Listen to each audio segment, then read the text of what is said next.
Hello friends, progress coaching classes की तरफ से आप सभी को रक्षाबंधन की हार्दिक शुभकामनाएं। यह त्यौहार भाई बहन के अटूट रिश्तों का त्यौहार है और यह पूरे देश में हर्षोल्लास एवं धूमधाम से मनाया जाता है।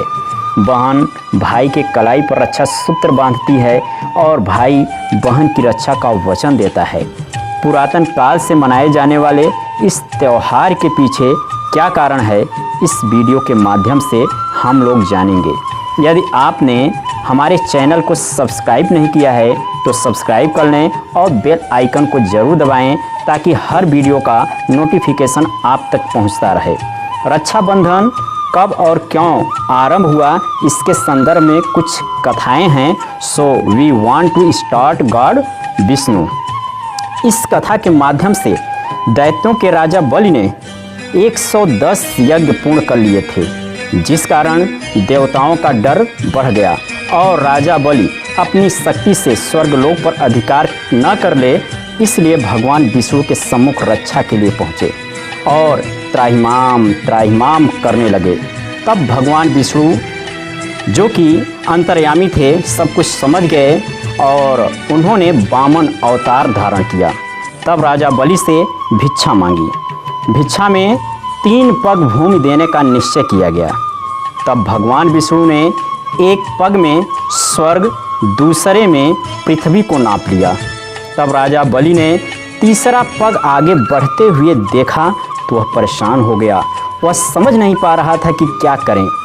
फिर बलि ने अपने सिर को वामन के सामने रखा, मतलब भगवान विष्णु के सामने रख दिया और कहा, आप तीसरा पग यहाँ रख दें।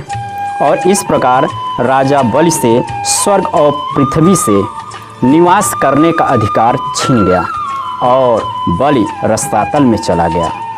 तब बलि ने अपनी भक्ति से भगवान से हर समय अपने साथ रहने का वचन लिया और भगवान विष्णु को राजा बलि का द्वारपाल बनना पड़ा।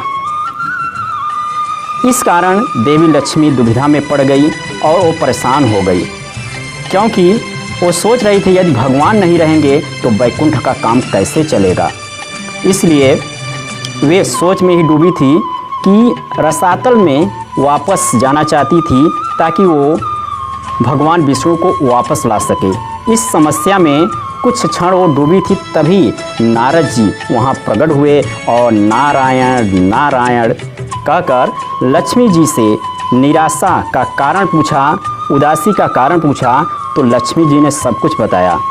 तब नारद जी ने उन्हें उपाय बताई और लक्ष्मी जी तब राखी ले जाकर जो है बलि को बांध दी और उसे अपना भाई बना ली और उपहार में उन्होंने अपने पति विष्णु को मांगा। यह श्रावण मास के पूर्णिमा का दिन था और तब से ही रक्षाबंधन मनाया जाता है। रक्षाबंधन क्यों मनाया जाता है, विष्णु पुराण में भी इसका उल्लेख है। इस कथानुसार प्राचीन काल में 12 वर्षों तक देव और असुरों के मध्य युद्ध संग्राम होता रहा। इस युद्ध में देवताओं की हार हो रही थी। तब इंद्रदेव गुरु बृहस्पति के पास पहुँचे। वहाँ इंद्र की पत्नी शशि, जिसे इंद्राणी भी कहा जाता है, उपस्थित थी। इंद्र को दुखी देखकर इंद्राणी ने कहा, स्वामी, ब्राह्मण शुक्ल पूर्णिमा है, मैं विधि विधान के साथ एक रक्षा सूत्र आपके लिए तैयार करूंगी और आप उस रक्षा सूत्र को स्वस्तिवाचक पूर्वक ब्राह्मणों से बंधवा लीजिएगा और निश्चय ही आपकी विजय होगी। अगले दिन इंद्र ने शशि के कहे अनुसार वह रक्षा सूत्र बृहस्पति से बंधवाया। इस प्रकार एक रक्षा सूत्र से इंद्र और सभी देवों की रक्षा हुई। दोस्तों, अगली कथा भी महाभारत से ही संबंधित है।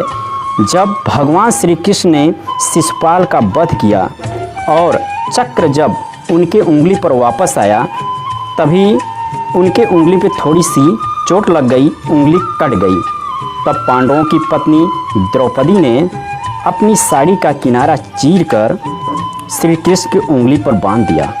तब भगवान श्री कृष्ण ने वचन दिया कि वह सारी उम्र द्रौपदी की रक्षा करेंगे।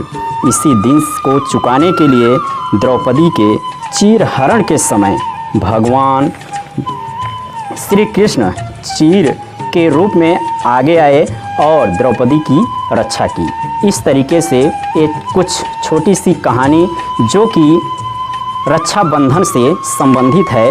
तो जाते जाते मैं कहना चाहूँगा कि भाइयों को बहनों का साथ मुबारक हो, बहनों को भाइयों का प्यार मुबारक हो। ऐसे हमेशा खुश रहें अपनी ज़िंदगी में। आप सभी को रक्षाबंधन का त्यौहार मुबारक हो। इस वीडियो को सुनने के लिए आप सभी को बहुत बहुत धन्यवाद।